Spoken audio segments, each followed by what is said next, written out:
Bonjour, je m'appelle Lydia et dans cette vidéo, je visiterai les adresses préférées de Chanel à Paris. La première, je me promenais près de le Ritz. Elle a vécu à Ritz pendant 31 ans.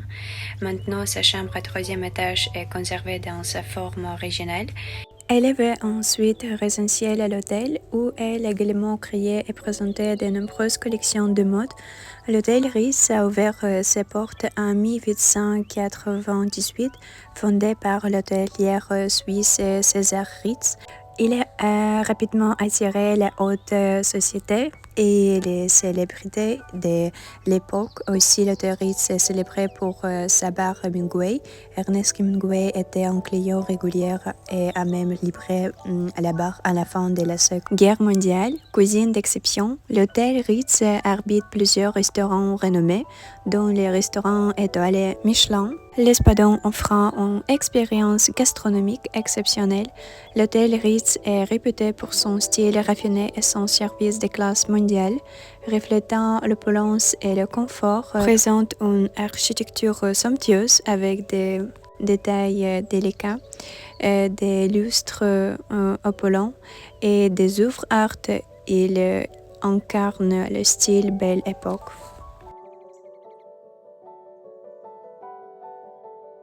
Aussi, j'aimerais visiter la boutique Chanel qui est dans la rue 31 Cambon. La première boutique Chanel a une histoire fascinante et liée à l'ascension de la Coco Chanel dans le monde de la mode. La première boutique Chanel a ouvert ses portes en 1913. Cette adresse est devenue emblématique dans l'univers de la mode. À l'origine, la boutique ne vendait que des chapeaux de Coco Chanel. Cependant, elle a rapidement élargi sa gamme pour inclure des vêtements, des accessoires et des parfums. Coco Chanel a introduit le noir comme couleur de mode et cette boutique toujours en activité. Elle présentait le Chanel numéro 5, qui est très populaire maintenant. Numéro 5 s'ouvre sur des notes inspirées et fraîches, celle de la bergamote du citron associée à la liste du néroli, le jasmin du grasse, la rose du mai, les muguets et l'ylang-ylang. Et j'essayais un café préféré Gabriel et il sort le divin désert châtaignier du Mont Blanc depuis 1903 et un qui s'appelle Angeline et un qui est dans les rues des Rivoli 226. Les bruns comme les pâtes ressemblent à une petite confiture intéressante en caoutchouc et à l'intérieur de la crème se trouve de la crème fouettée et tout en bas il y a un gâteau à l'air au sucre. Et aussi, Chanel aimait dîner ici.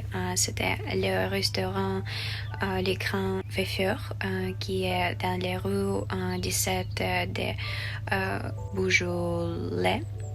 Le Grand Veufeur, un restaurant gastronomique à cœur de Paris, joué de l'art décoratif du XIXe siècle. Le Grand Veufeur est le haut lieu gastronomique de la vie politique, artistique et littéraire de Paris depuis plus de 12 ans.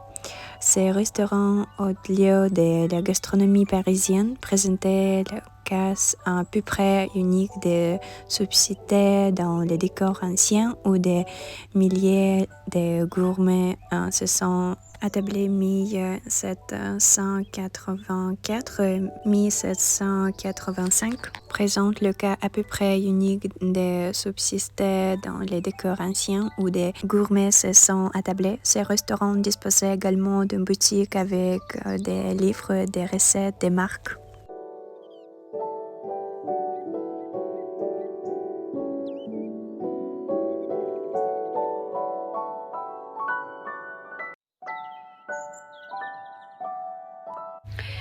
Et aussi, j'ai visité le théâtre de Champs-Élysées et Chanel a mis un jour des costumes pour les pièces Le Tremblant à Théâtre Élysée.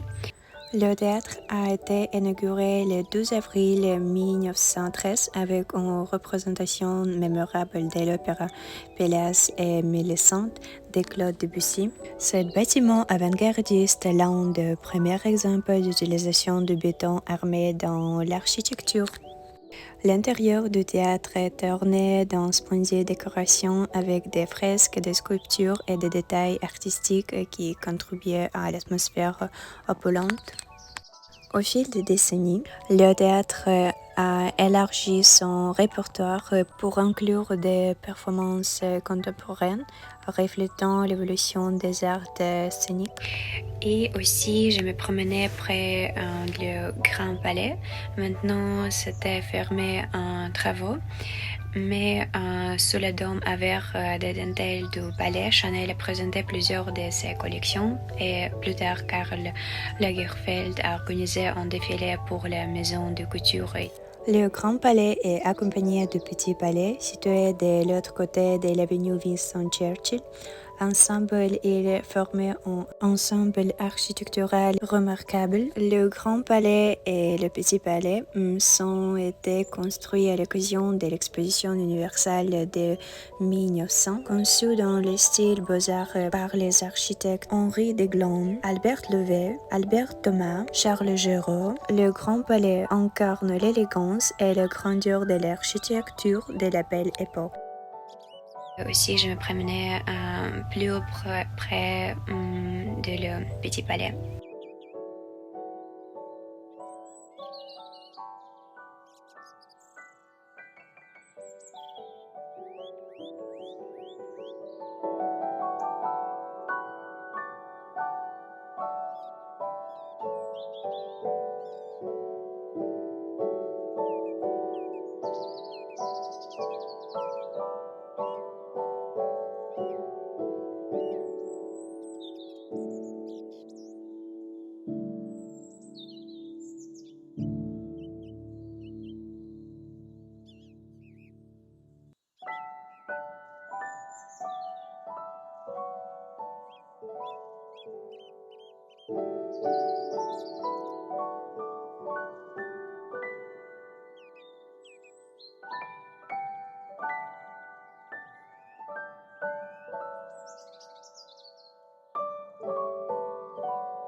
Et j'espère que vous avez apprécié cette vidéo dédiée à un lieu et un peu des histoires de Coco Chanel et du monde de la mode.